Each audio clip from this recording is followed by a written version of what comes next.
Hey everyone, Noodles here. I want to make something very clear before I even begin to talk about this game, what it is, or why I like it. This is not a video essay. I'm not capable of making something as long as that. I'm not trying to waste your time. So I won't be going into excruciating detail of all the exact events of the story or all the development history, because I know that isn't necessary at all for this game. What I'm here for today is to tell you about a little old game I really like for some reason, and all the special little things inside it that I just adore. This is the style of Operation Raccoon City.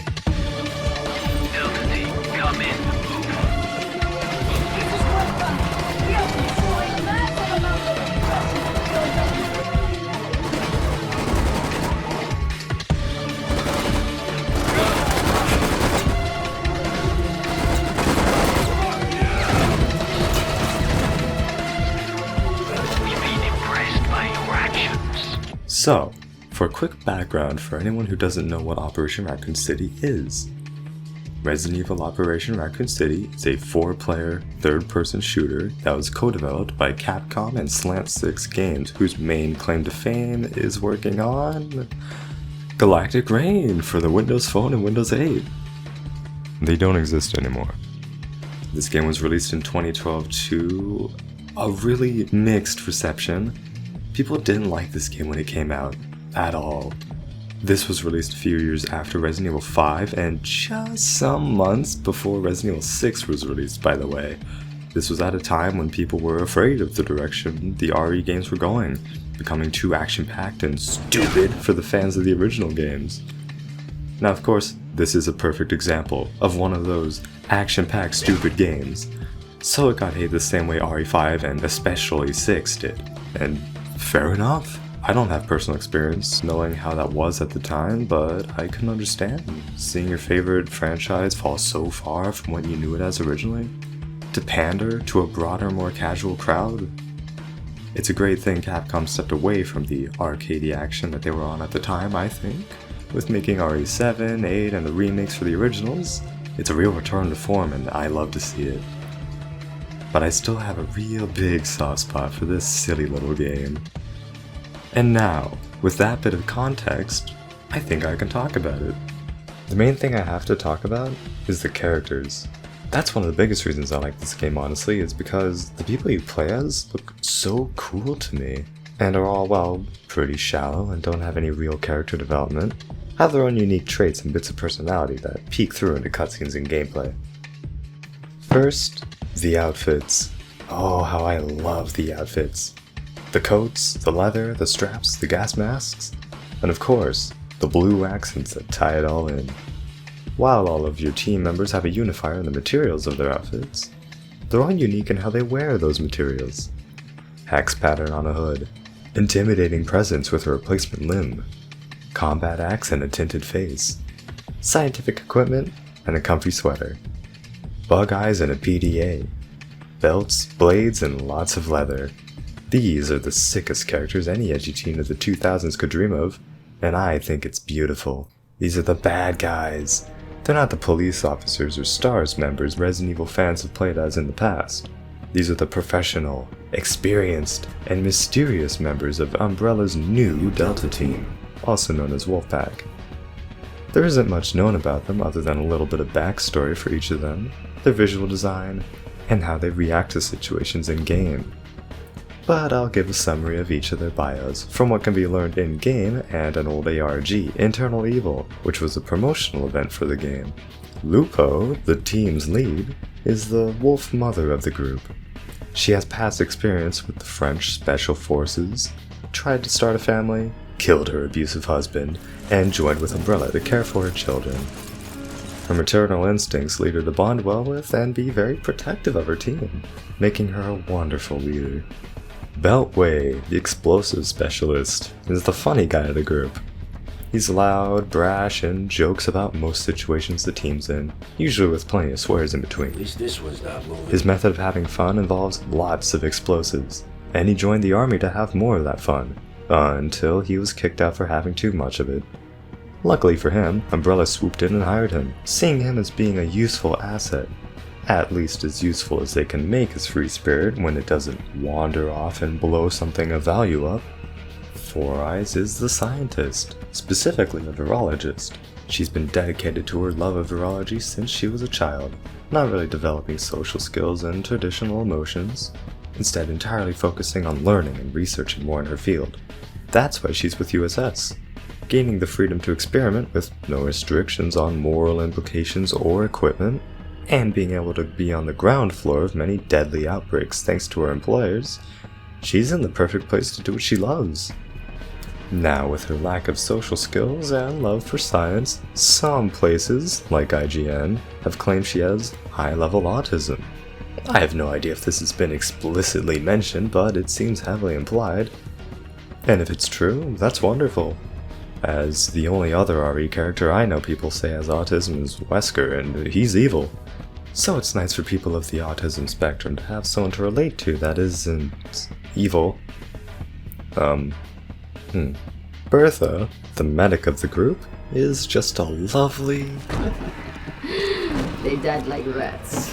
Mild-mannered... Oh, running scared already? Sweetheart. Ooh, looks like fun. But we have a mission, yes? She is a great medic, actually. She understands the human body inside and out. One small issue, she doesn't use anesthetic. Bertha will always fix you up good. But she'll be describing exactly what kind of pain you'll feel and how much it's gonna hurt.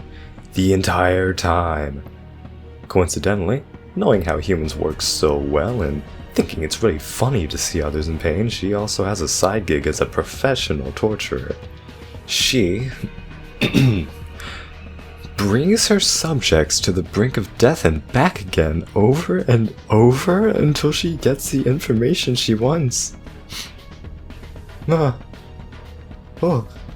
Spectre is the surveillance expert, an average guy. Let's proceed. Let's watch it burn. What's the matter? Do not touch me.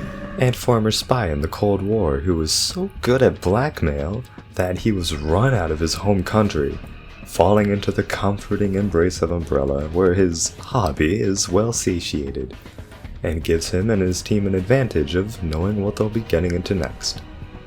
Vector is the recon. Not much is known about him other than he's really good at martial arts, trained under Hunk at Rockford, and that those two have a mutual respect for each other. As much as I love his design, there's not much to say about him, other than his bio says when he's not doing anything, he just stands perfectly still like a statue, and the mental image of that is kind of funny to me. These characters, their backstories, their reasons for being with Umbrella. It's not really necessary to know these things just to go from mission 1 to the credits, I know. But for me, it adds so much to these little goobers, to feel like there's a bit of depth to that AI. And I think a lot of what makes them so interesting is because they're the bad guys hired by Umbrella. But they're not ontologically evil. They have their own reasons for joining Umbrella, some more selfless than others, but not for the purpose of seeing the world burn. Unlike the goody two-shoes 100% kind-hearted characters that some games make you play, these characters have some negative traits, some human traits, and their personal experiences, motives, and talents got them into Umbrella, an evil company. But unlike genuinely evil people who want global saturation, they're just people who want themselves to be better off than they were. And through searching for it, or it searching for them, they all ended up in the same team, doing the bidding of this company that they honestly don't even like that much. For it being such a silly game, that alone makes it feel a bit more grounded than some other RE experiences. Another big reason I love playing this game is because of the combat, of course. Being a big thing you do in the game, it only has a little more depth than the average cover-based third-person shooter from the early 2010s, but it has just enough unique features to make it super fun to me. Two of these features tie for being most important to me, that being the gun fu button and brutal kills. I'll get to brutal kills soon. For now, let me talk about gun fu. If you hold the gun fu button, you equip your sidearm and get a far view, readying into a stance that gives you almost 360 degrees of free aiming. From here, you just point in the general direction of enemies and start firing. It'll auto-lock. I don't know any other game that does this, And while it's usually just as easy to actually aim at what you're shooting at, it feels a lot cooler to do this, every time. Now on to brutal kills. These are a bit more complex than Gunfu, but are insanely satisfying to do. There's even a guide on Steam for this. Basically, melee an enemy to stun them, and from there you can do a few things. For the standard brutal kill, just press the interact button. There's a few variations to this, even one where you slam the enemy into the wall if you're close to one. If you hold melee while they're stunned, you grab them. If it's a human, you grab them and stick your gun in their face. From here, you can press melee again to kill them that way or just shoot them. The grab style is more interesting when grabbing zombies because you use them as meat shields, and whenever you're done with a zombie, you can always kick them away with the melee or execute them with the interact button. There's even a special version of brutal kills for each member of the squad, where if you hit the ability button while it's full, something special will happen depending on who you're playing. Beltway turns the enemy into a bomb, Four Eyes turns zombies into crimson heads, Bertha drops an herb on the body, Lupo has a wide stunning attack, Spectre flashbangs himself and everything around him, and I think Vector's just looks kinda cool. And you know what's funny? The game never tells you this, I think. Maybe it's in a tip somewhere, but they never go over this in the game as far as I know. The only real way you'll see this is a thing while playing on your own is when the AI does it. Oh, another funny side note is you and your team can become infected and turn into zombies, by the way. And of course that means... The amount of times I've seen one of the AIs turn and frame 1 be put down like a dog is more than I can remember. Speaking of curb stomps, you can actually just hold F and stomp the ground, which the game does tell you in the tips. It's not very useful. And since I mentioned the ability key, now is the time to go over each member's special abilities. Everyone gets some active and passive abilities you buy and upgrade with XP. You can only have one active equipped, but all of your passives are always on. Beltway gets to use more explosives, be resistant to them, and choose a type of explosive to bring into the field. Bertha gets buffs to healing more often and heal better, as well as a hypo gun that does one of 3 special effects to her team. Four Eyes knows the weak points of infected and carries more antiviral spray, as well as having a hypo gun that does one of 3 effects to special enemies. All of Lupo's abilities exist for the express purpose of making her better at murdering things. Spectre's abilities let him see everything. Vector is good at being fast and being sneaky. They had a nice bit of different gameplay styles between the members of Wolfpack to accentuate their personal skills. Where Lupo plays fast, Beltway fights slow. Where Four Eyes has control of the enemy, Spectre has control of information. It's usually not a big enough difference in playstyle to make or break a character, but it does make them more unique and sometimes fill a specific niche better, such as Spectre's niche of being specifically designed to unlock gallery items, and that's really all I use them for. One last thing I want to mention about the gameplay is the movement, and I love it. It can be a bit sluggish, like a lot of cover shooters were at the time, but like every other part of this game, there has to be one special thing that sticks out to me that makes it worth it.